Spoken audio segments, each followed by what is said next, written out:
There are huge mistakes that you must avoid as an entrepreneur.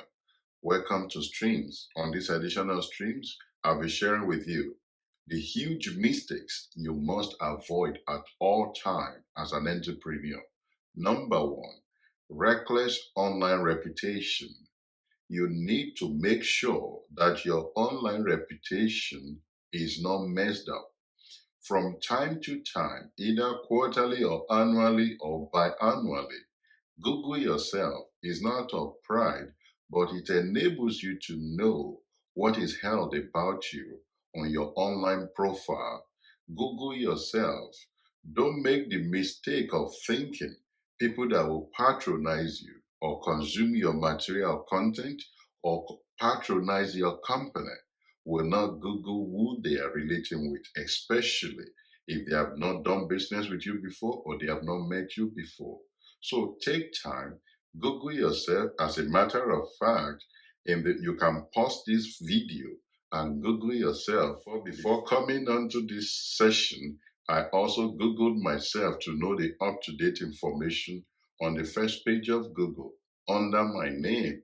And you'll see my business profile, you'll see my LinkedIn profile, you see my YouTube profile, and some board of organizations where I sit. And this is very important because if information held about you on the internet is about indecent pictures, indecent parties you have attended that will not correlate with the image of your brand. Some of you may have wondered, there are businesses that you thought was progressive, but people you were dealing with actually Googled your profile and they may not have been satisfied. So don't allow reckless online reputation to destroy your brand or a business deal that you're already working on. And for some people who are even looking for jobs, don't be fooled. People that wants to employ you also Google you. And number two, stop dabbling. If you are going to get involved in a business, don't engage at the superficial level. Dive right in, get the relevant training, get the relevant information, and stop dabbling. I've been inundated with information of people that loses money in business, and I asked them, were they committed to that business or they were just dabbling? You pick some information on the internet or have big information and you throw money at something, or you get into a business that you have not done a due diligence on, you have not done any training on it. If you do that, you will not succeed as an entrepreneur because you are just dabbling. You are not committing, you are not going all the way, and you cannot wing it in business. You need to be committed, you need to know why you are in that business, and you need to have a mentor or a coach. I've said that a lot of times. You need to take it seriously. Don't just dabble into something and thinking you are going to wing it. You might wing it at the early part of the business, but you won't be able to sustain it because there is no vision behind the business. There is no thinking. There is no a kind of blueprint you are running with. So stop winging, stop dabbling into business, be serious, and be committed. As you are still watching this video, be sure to click the subscribe button. Number three, avoiding competition. You know, some people think if they want to get into a business, they look for a business that no one is doing, thinking that will be a gold mine. It could be a recipe to tell you no money is to be made in that particular business.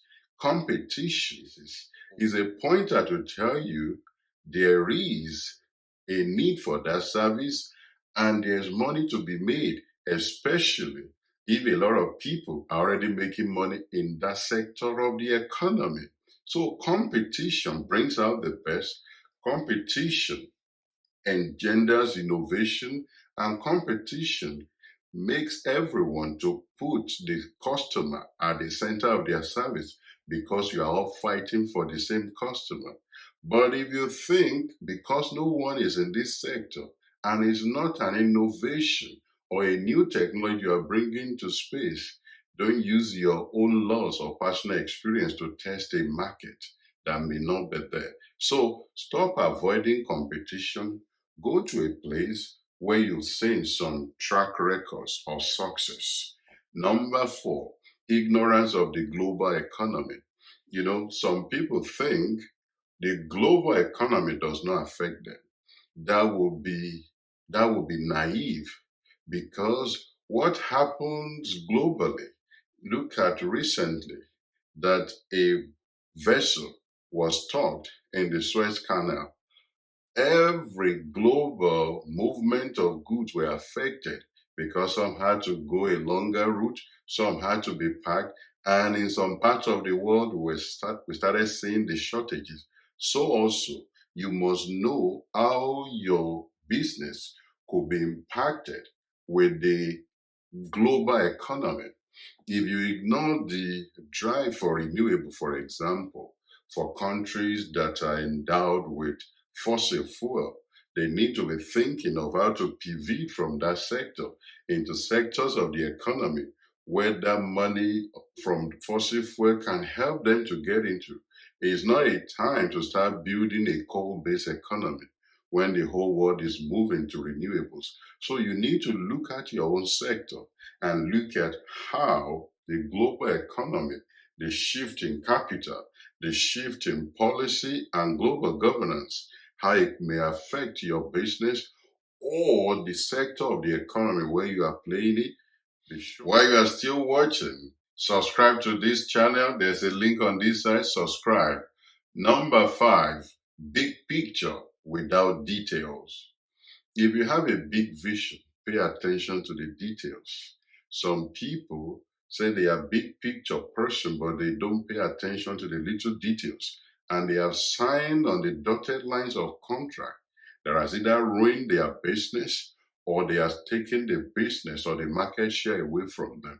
As much as you cast the big vision of what your business is and you go out there to make the sales or to promote your business, also pay attention to the details. Be sure of what you are signing, be sure of who you are in business with, and be sure of the conditions of contract you are signing. Details are very important, irrespective of how well you cast the big vision. Number six is expecting luck or hoping for luck.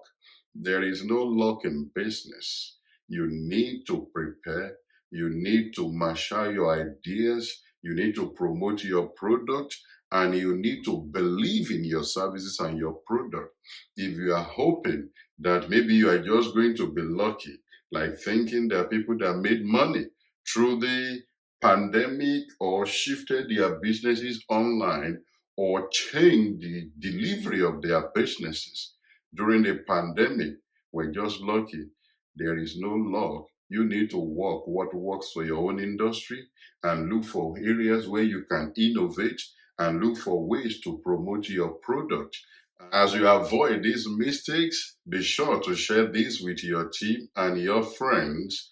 But subscribe to this channel. There is a link on this side. Subscribe, and at the end of this video, some other materials will come up.